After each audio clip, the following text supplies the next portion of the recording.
Vihaya nirpalanchanam Tapadamulam shirasa Samagarbhaya vilala Tamjigam samabhipretya Vihaya nirpalanchanam Tatpadamulam shirasa Samagarbhaya Samagarbhaya Come, him, Jigamsam, willing to kill, Abhipretya, knowing it well, Vihaya, leaving aside, Nirpalanchanam, the dress of a king, Tatpadamulam, at his feet, Shidasa, by the head, Samagat, fully surrendered, Bhaya Vivalaha, under pressure of fearfulness. Translation and purport of His Divine Grace, A.C. Bhaktivedanta Swami Prabhupada Ki Jai. When the personality of Kali understood that the king was willing to kill him, he at once abandoned the dress of a king and, under the pressure of fear, completely surrendered to him, bowing his head. Purport. The royal dress of the personality of Kali is artificial. The royal dress is suitable for a king or kshatriya. But when a lower class man artificially dresses himself as a king, his real identity is disclosed by the challenge of a bona fide kshatriya like Maharaj Parikshit. Real kshatriya never surrenders. He accepts the challenge of his rival kshatriya and he fights either to die or to win. Surrender is unknown to a real kshatriya. In the age of Kali, there are so many pretenders dressed and posed like administrators or executive heads. But their real identity is disclosed when they are challenged by a real kshatriya. Therefore, when the artificially dressed personality of Kali saw that to fight Maharaj Parikshit was beyond his ability, he bowed down his head like a subordinate and gave up his royal dress.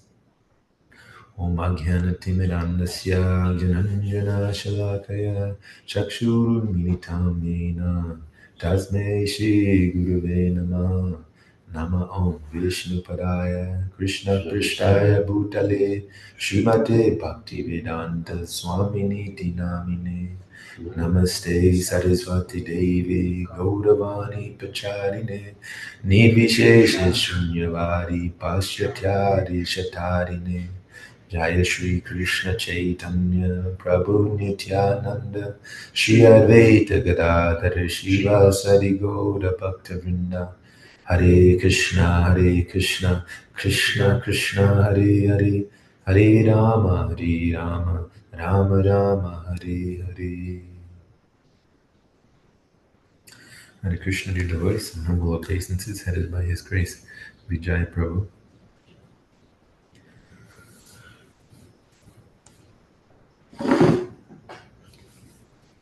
When the personality of Kali understood that the king was willing to kill him, he at once abandoned the dress of a king and, under pressure of fear, completely surrendered to him, bowing his head. So the main theme of this purport, Prabhupada is explaining who is Kshatriya and who is not. I used to be in combat sporting, and this mentality of do or die is actually required to a certain degree. Because if one is not confident in their abilities, then they're bound to fail. And it's unarmed hand-to-hand combat. It's actually quite, can be a little scary. That one doesn't back down. You still go on it, have to be willing to accept the consequences. There are rules, and they call this a mixed martial arts, our MMA acronym.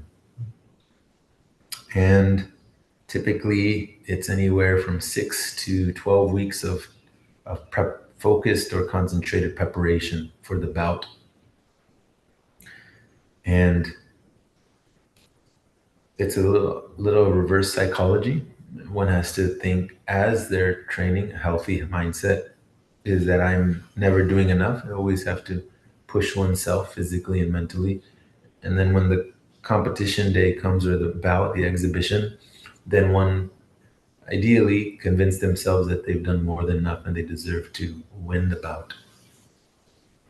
And also have this sense of, I need to be ready to end you in whatever way legally possible within the bounds of the rules. And there's some, they can't poke in the eye and hit below the belt, and that there's some things that for the most part it's just a fight, no weapons and so forth. This, for example, who knows if we were to get our kings and presidents and prime ministers and put them up, someone just unarmed together, one-on-one, how would that pan out? What to speak of leading a full-on battle? And not a criticism, just an open question. See how they would respond, because that reveals, right? We know it's a Raja Rishi, that it's a saintly king in office, and they're willing to win or die. And as we've heard, if they die on the battlefield, then they secure heavenly kingdoms. So in both ways, it's glorious. And the Dhanurveda, as it states, is that the rules of war is that if the king is killed, then everything stops. There's no continuous war and innocent people are killed. What to speak of other creatures? No one really takes that into account. They're bombing. I've heard a little bit, and this overseas war, they're bombing each other and so forth. There are specific areas. What to speak of the residual effect that no one really takes into account, because according to Bhagavatam, that all living entities are meant to be protected too, not just human beings. So that's another aspect of the karmic reaction. This is often given by His Grace Vaisheshika Maharaj. I quote him often because he's relevant to us here. Everyone can relate to him. And so Maharaj is often given this iron laws of oligarchy by Robert Mitchell. And the basic concept is that, in general, most people, when they get into a position of power, they're not using it for the welfare of others. They're mostly using it to stay in that position. And then that's a misuse of resources, time, energy, and resource that goes into that holding of power instead of using to actually benefit others. And this is a little bit, I'll break down a few things and give a dictionary understanding. It also states it's inevitable oligarchy. And this is material, that, by the way, I'll compare with spiritual. Michels argued that the very fact of organizing, especially in large groups, creates a need for leadership and specialization of tasks. This naturally leads to the formation of an elite group with more knowledge, experience, and control over resources than the general membership. Now, in a setting where the elite group is spiritually minded, this is not such a bad deal. And if they're materially minded, then it's a problem. And we even see it nowadays. That people, hot and cold war is always on the brink. Hot means that we're actually fighting, either directly or indirectly, and then cold means that I'm threatening you. We will fight.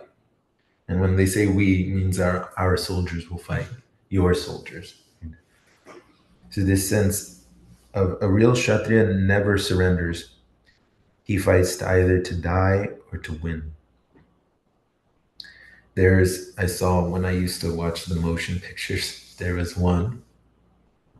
This is in relation to false identification and dress being at face value, being accepted for someone, what they are.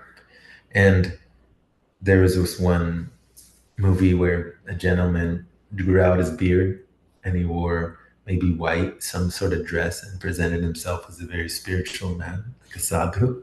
And he was mostly silent, but people were coming up to him and they were offering obeisances and waiting on every word that he was going to utter. The idea is that they thought that he was some profound personality worthy of giving them instruction. And this is also found, maybe you all know better, at least the Indian bodies. There's this one called Kumare. This is another movie where the Indian gentleman is posing as a sadhu.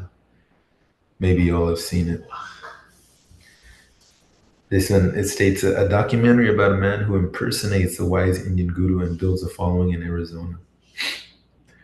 And then at the height of the popularity, the Guru Kumare must reveal his true identity to his disciples and unveil his greatest teaching of all. Not to be fooled. Right? And just to relate it to Shastra, we don't get so much off topic. This was covered, according to Shastra, Lord Indra is the first imposter. This is found in the 4th canto, Srimad Bhagavatam, with King Prithu's 100 horse sacrifices, Prabhupada mentions. The translation is when King Indra was taken away the horse, he dressed himself to appear as a liberated person. Actually, this dress was a form of cheating, for it falsely created an impression of religion. When Indra went into outer space in this way, the great sage Atri saw him and understood the whole situation. There's a few things that purport's not too long. The word pakanda used in this verse is sometimes pronounced pashanda. Both of these words indicate an impostor who presents himself as a religious person, but in actuality is sinful. Right? So this is relevant to this whole chapter. Indra took up the saffron-colored dress as a way of cheating others. This saffron dress has been misused by many impostors who present themselves as a liberated person or as incarnations of God. In this way, people are cheated. As we have mentioned many times, the conditioned soul has a tendency to cheat. Therefore, this quality is also visible in a person like King Indra. It is understood that even King Indra is not liberated from the clutches of material contamination. Thus the words amuktam eva, meaning as if he were liberated, are used. The saffron dress worn by a sannyasi announces to the world that he has renounced all worldly affairs and is simply engaged in the service of the Lord. Such a devotee is actually a sannyasi or liberated person. Quotes here 6.1, where in essence, Krishna is saying, light the fire and perform the duty. Don't falsely renounce. Falgu Vairagya. But actually, Yukta Vairagya means appropriate utilization of one's renunciation. Means using that which is material for Krishna's pleasure, and then becomes spiritualized. In other words, one who offers the results of his activities to the Supreme Personality of Godhead is actually a sannyasi and yogi. Cheating sannyasis and yogis have existed since the time of Prithvi Maharaj's sacrifice. This cheating was very foolishly introduced by King Indra. He's the first one, according to Prabhupada's purport here. In some ages, such cheating is very prominent, and in other ages, not so prominent. It is the duty of a sannyasi to be very cautious because, as stated by Lord Chaitanya, sannyasira alpachidra sarva loke ghaya. A little spot in a sannyasi's character will be magnified by the public. Therefore, unless one is very sincere and serious, he should not take up the order of sannyasa. One should not use this order as a means to cheat the public. It is better not to take up sannyasa in this age of Kali because provocations are very strong in this age. Only a very exalted person advanced in spiritual understanding should attempt to take up sannyasa. One should not adopt this order as a means of livelihood or for some material purpose. And the purport. Now,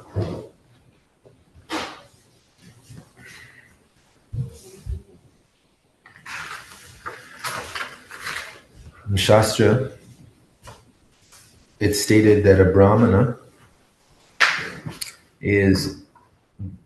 has knowledge, studies it, teaches knowledge. 1, 2.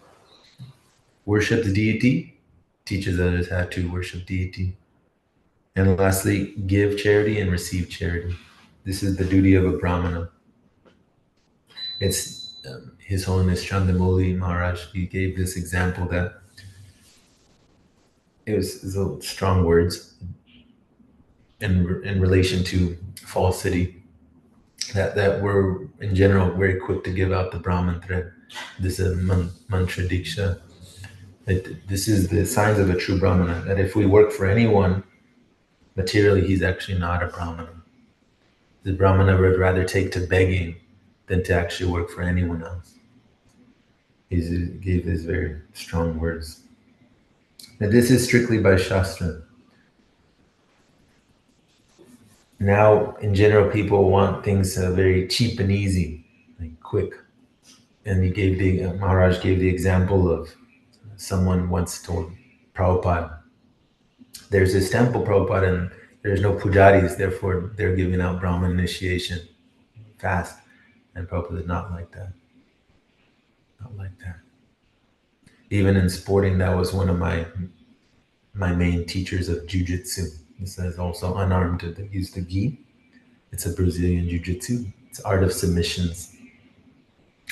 And this gentleman was also criticized for giving out, they give belts. There's 5. You have the white belt, blue, purple, brown, and black. And according to that demarcation, one is considered more advanced than others. And in between each belt, you get stripes, and that indicates your level of advancement. Anyways, this teacher was also criticized for giving out belts quickly. And my teammate at that time, his speculation was that because he wants his gym to thrive and to stay in this position of coaching this elite team out of San Jose, that he was giving it very quickly to unqualified students. And we see that even now, that the average person in office, they're actually not qualified. But what to do? Even the real intelligent class doesn't want to take up those positions because they see it's a messed up situation. It's difficult to take up those kinds of positions if not enthusiastic about them. The Kshatriya doesn't go away from fighting. The Kshatriya actually embraces it and is willing to die, not sending everyone else out.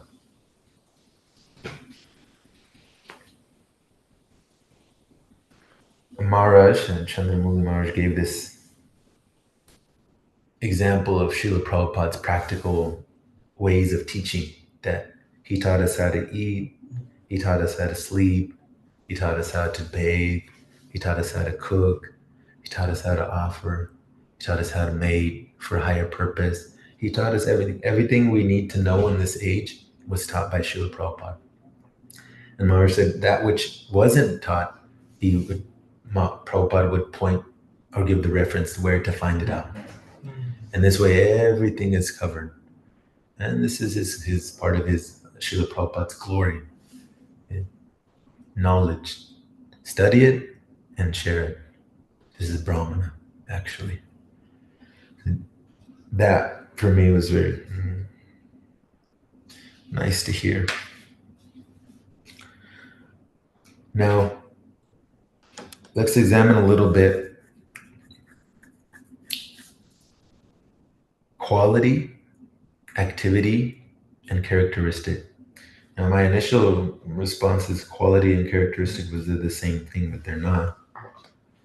This is a few definitions.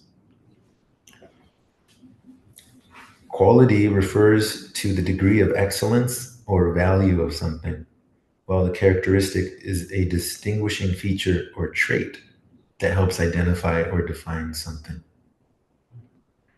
And this is how we use these 3 to categorize Brahmana, Kshatriya, Vaishya, Shudra, etc. And this is a little bit more to expound on it. Quality focuses on value and excellence. Quality is often associated with how good or desirable something is. For example, a product can have high or low quality. Characteristic focuses on identification and distinction. Characteristics are features that define or distinguish something from other things. They are the qualities that make something what it is. For example, the bhoga, or that turns into prasad. The act is the cooking, and the quality is the taste, how well the ingredients are come together. The relation, I bring these three up because dress doesn't define someone's quality and their abilities, actually. So difference is quality and characteristic. In this studying for this verse, Maharaj mentioned how actually those who are bhaktas, they're the true well-wishers of everyone, not those who are in government office. Because you missed it, Bhakta Jesh, but as Maharaj, His Grace Vashishta, Prabhu often mentions, is that the iron law of oligarchy means that only the power that one receives in some sort of position is used to remain there instead of being utilized for beneficial work. And it's not difficult to see. And so Maharaj, His Holiness Chandamula Maharaj, mentioned that only the bhaktas are the real well-wishers. Suridam Sarvabhutanam. Only those that are following Krishna can actually be of help to others. Realistically examined, can't really do anything. As a grace is there. Prasad, that's the grace, the mercy, and that comes from Krishna. We ourselves don't have it, but Krishna sees the work, how sincere and strict someone's working for him, and then he'll offer him some facility. That's how it works. Now, I'll do a short summary. And then here it's the main theme is Prabhupada mentioning who is Kshatriya and who is not. And I just gave a personal example. I used to do some combat sporting unarmed, hand to hand. And there, this mentality of I'll kill you has to be there. It's not very healthy because it's a very negative place to be from. And oftentimes I found, including myself, especially at that time, it's from a place of false ego because everyone is filled with pride. And that was one of the reasons why I left that sport, is because it got too much. Everyone was just trying to top one another. It's a very unhealthy situation to be in. And for fighting, strictly speaking, it's a good thing. So one must be ready to do anything in order to win. So Kshatriya doesn't back away. A dress doesn't define, just as Prabhupada gave the example of a soldier. The dress doesn't define. The same soldier, whether he has the uniform or not, can kill in Iraq or can kill in India, can kill in America. Doesn't matter. But they put it on because it's a part of a psychological condition in which to can create a favorable circumstance. You put on the dress, you feel like that kind of person. And therefore the switch psychologically is very easy to do. Just as we, dhoti and kurta, that's not going to put one into the Vaikuntha planet. But, however, it creates a favorable atmosphere. As you see it, okay. And it creates a certain mood. And in this mood, one can then advance. That's the difference here, though. If you put person in this specific purport, Kshatriya fight, you'll find out who's the real Kshatriya. Or you give a person money, And you can find out exactly what kind of person they are based on that kind of money. So there's ways to figure it out, their symptoms. Difference between quality, characteristic, and the activity itself. Quality refers to excellence, and characteristic refers to the distinction. Prabhupada is and was real Brahmana, for he taught knowledge. He knew it. He gave charity. He received charity. He worshipped the deity, and he taught others how to do it. But this is, by strictly speaking, is the definition of a true Brahmana. And he worked for Krishna. In this way, one is able to, healthy and non-judgmental way, just assess, 10%, and distinguish. And there's one last verse that really resonates with me. I use it often as a motivation. It's found in Bhagavad Gita. It's to tie it back to Shastra 6.1, wherein the Supreme Personality of Godhead said, "One who is unattached to the fruits of his work and works as he is obligated is in the renounced order of life. And he is the true mystic, not he who lights no fire and performs no duty." And Prabhupada mentions in this purport, to act in Krishna consciousness is the duty of every living entity, because all are constitutionally parts and parcels of the Supreme. At this point, if you all want to ask questions or give reflections and challenge in a friendly way, it's open now. Hare Krishna, Krishna Krishna, Hare Hare, Hare Ram, Ram, Hare Hare. Thank you for joining online also. Naveed, Prabhu. I want to share a little bit about when you said that the king. I've not watched the movie, but you said the king, not the king. Someone dressed up in the garb of a sage and received a lot of respect and fame, and then later showed to the disciples that you should not be fooled like this. Yeah. It's ironic. However, there's one devotee I've heard of from the San Diego temple who was, I think, convicted for some felon. Mm-hmm. But then the police were chasing him, and then there was a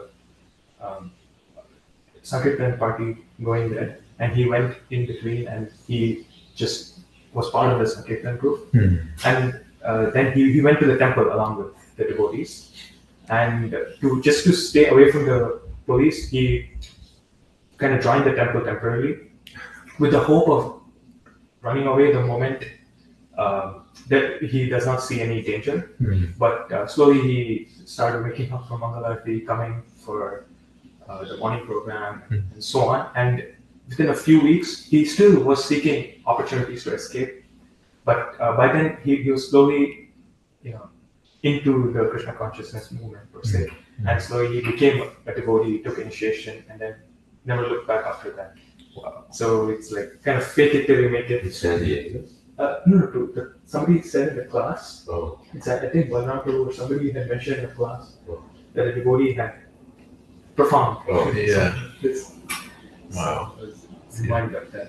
There, actually, you would have heard the saying, every sinner has a future, every saint has a past. Mm-hmm. There's so many examples. That Valmiki, who wrote the Ramayana himself, he was a bandit who would kill the travelers who would come by the forest. Mm-hmm. And then, by the supreme mercy of Narad Muni, he wrote the Ramayana. Same for Megari as well. So there are many. There's also the story of Angulimala. He was during the time of Buddha's appearance, and he would Anguli means like a finger. So what he would do is he would kill random people, chop off their finger, and keep it for himself. Like he would store it as a prized possession. So he had around 999 such fingers of all the people he had killed, and he wanted to kill the 1,000th person, and he wanted the 1,000th person to be someone like very famous, so that he gets even more infamy from that. And he wanted to kill Buddha and get his finger then as the 1,000th finger, and he goes and tries to kill him. And then just by being in the presence of Buddha, he gets completely transformed and he becomes like a disciple. And It's true. yes, 999 just to kill people, just to do it. the fingers, yeah. Wow. Anguli Mala, it's a pastime. Wow. There's an instance where during Halloween time, devotees around Halloween, Hawaii, and two people they dressed up like Hare Krishnas. Yeah, Joey Kurta, they put some scarves over their head, like a little seatbelt, and they joined the Harinam, and they're making fun. Hare Krishna. And one devotee said, "Hey, you keep doing that, you're going to become one yourself." And they said, "Yeah, right." Hare Krishna, making fun, and one of them did.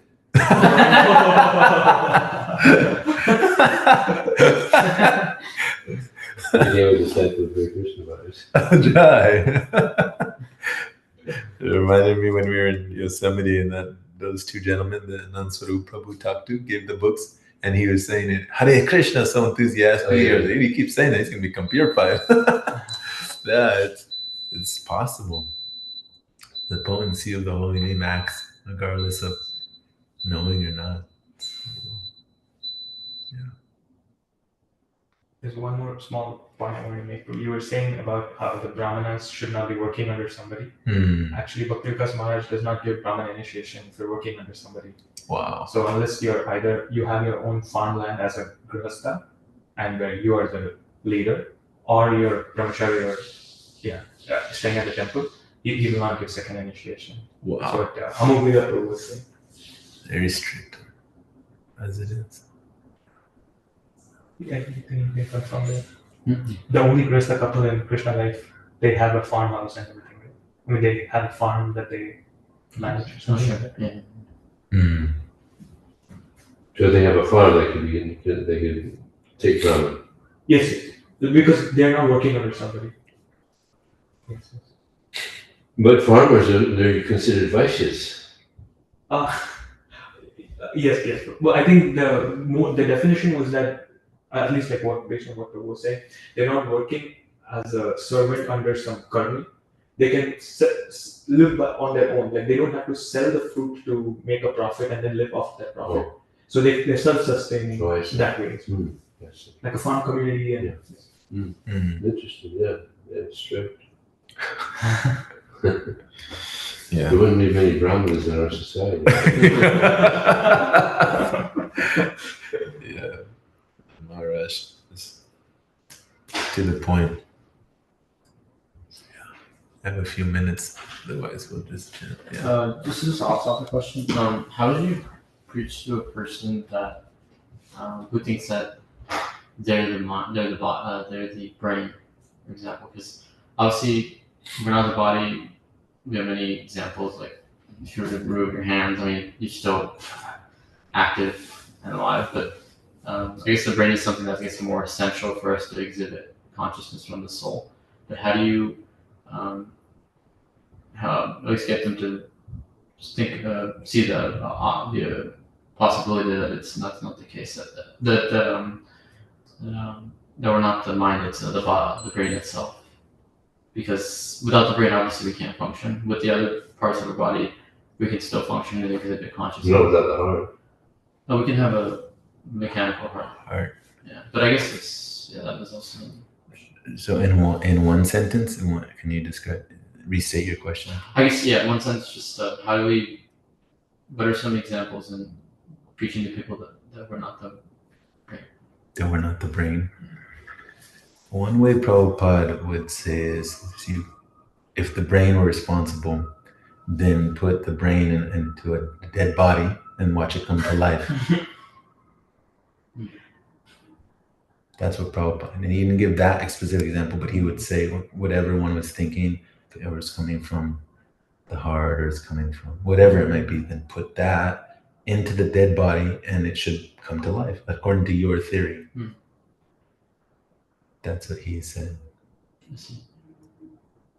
And I guess if we're the heart example, we can transmit, put a mechanical heart, but that I'm assuming the soul is more of a subtle nature and it's held by life layers which are more subtle. So it's it's just bounded in that location. So it doesn't matter if you swap a mechanical heart with the heart that we have. Yeah, and I don't know what mechanical means exactly. Is it? So it's just that the lungs, it purifies the blood, right? And then the heart just pumps it everywhere. Mm-hmm. So sometimes when they set up the pacemaker or something, temporarily all of the heart's functions are done externally. Mm-hmm. So the pumping of the blood happens on a different device. Mm-hmm. So it's not something like that is what he's trying. I see. Yeah. That's the example Prabhupada would give. There's actually a class that Keshavan Prabhu gives. It's in Hindi though. I sent it to you, bro. Or maybe you might or might not understand. But in that, he's a doctor, and he became a brahmachari. He's a disciple of Bhakti Vikas Maharaj.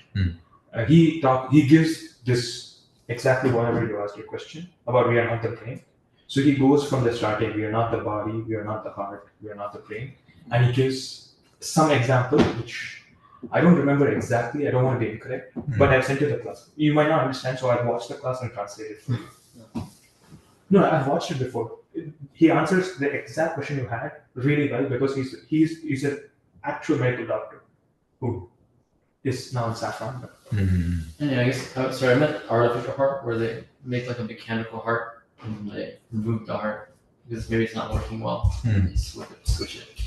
So they're saying a fully artificial heart is there instead of a real one, and people still survive, you're saying? Yeah, my thought was that the subtle body, the soul, it's not material, so it's kind of forced to be there by higher life errors that are irrespective of the body. Right? So it's not like the mechanical heart, like the soul is like bounded to that physical heart. It's rather that it's just residing in that region. That's what it states. Yeah. Prabhupada has mentioned that resides in the heart region. So you can just remove the heart, the actual heart that's found in that region, and put something else. But the point is, it stays there. And that part I can't answer. It's called Pranamaya Kosh. I don't know if that is an organ or a region, but I think we can. You can just see the heart to survive in the body. Yeah. That's good. Yeah. So it's more like it is essential, but not. There's a very specific way to say it. Like you have eyes. Oh yeah, it's a necessary cause, but not a sufficient cause. Like you have eyes to see, but unless light hits an object and goes into your eyes, you cannot see. So the eye is not the reason you can see. It's necessary, but it's not sufficient to see. Similarly, the heart is also sufficient. It's needed, necessary to be there for the material body. For material body to exist. Yes. And the brain to function and so on. Yes. But that doesn't mean that the heart alone is the cause for life. Yes. It's necessary but not sufficient because that's Prabhu said you can't. I see. Yeah. You can't. If you create a dead body from scratch, then there's no soul. But you can't do that. Yeah. At least. But. And these are details, of course, and what we're talking about. And Prabhupada the way he would immediately come to a clear conclusion, he would just tell, "What's your philosophy?" He would ask people, and from that he could understand, put them into 4 classes, right? Rascal, Lois, and that. He would right away do that based on what their philosophy is. And affectionately, I met this one gentleman from Canada on Wednesday, and he said Hare Krishna came up to the book table in Santa Cruz, and he said, "Yeah, I have some of this literature I associate with ISKCON in Quebec, and so forth." That I offered him Srimad Bhagavatam, and he respectfully rejected it. So he mixed some of his own realizations with mental speculation. That happens if someone doesn't have the philosophy that's bona fide, coming from the Supreme Person, and who are his representatives. Naturally, one will speculate. And I talked to another gentleman just yesterday in Capitola, the same thing. He's relatively intelligent, and he was just saying, I cry a lot, and I see, basically he sees the deplorable situation, people aren't able to connect, and he thinks that we're here just to save the earth. Like, that's not actually why it's a part of it. We should do our part, but that saving the earth, that's not your main. That's not dharma. Yeah, and I think Prabhu said, like, in the material world, if you do anything, it just creates more problems. It's just the nature of the world. You do one thing, it causes another problem. It's supposed to be like that. It never ends. There's actually the Britishers, when they came to India, there was a lot of like a snake problem. There were a lot of snakes because there were a lot of open fields. There used to be a lot of snakes. So the Britishers set up a price for people who catch snakes so that the snake population reduces. But what people started doing was they started growing their own snakes or breeding their own snakes. And as a result, they started getting more, killing those snakes, and then they started getting more prize money. And the Britishers found that out, so what they did, they canceled the prize money. So what happened was all of the people who were breeding the snakes, they just let the snakes out, and then it worsened the problem. Now there are more snakes in the yard. So the material world, you try to solve a problem, but then you end up making it even worse at the end of it. Yeah. Again, back to this purport, right? The Prabhupada cheating, he talks about cheating. Because we have this tendency to cheat, that naturally, or maybe I read in another purport, he uses it synonymously, artificial, right? So the idea is that because the individual has, he calls pretenders too, mityachara, Krishna calls them, that we have the tendency to cheat or pretend in general. So, yeah. Not the devotees though. Just want to end on a positive note. Check out Patari Vishakripa.